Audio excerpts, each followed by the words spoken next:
নাটক সিরাজউদ্দৌলা, সিকান্দার আবু জাফর, একাদশ, দ্বাদশ ও আলিম শ্রেণীর উপযোগী সংস্করণ।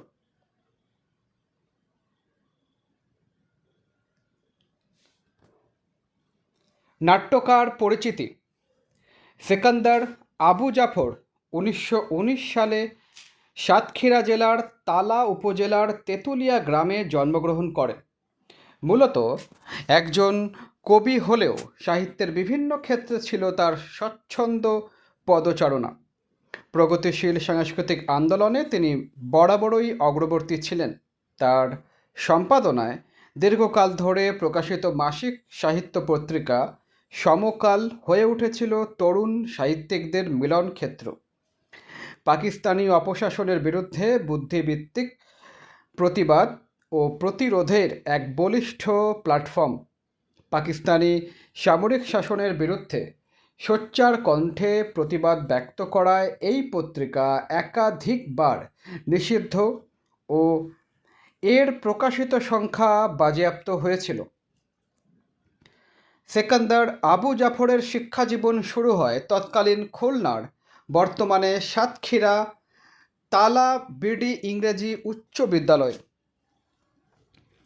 সেখানকার পাঠ সমাপ্ত করে তিনি কলকাতার সুরেন্দ্রনাথ কলেজ, পূর্ব নাম রিপন কলেজ, অধ্যয়ন করেন। শিক্ষাজীবন সমাপ্ত হবার পর 1941 সাল থেকে বিভিন্ন ধরনের মননশীল পেশায় তিনি যুক্ত হন। দেশভাগের পর তিনি পূর্ব বাংলায় চলে আসেন এবং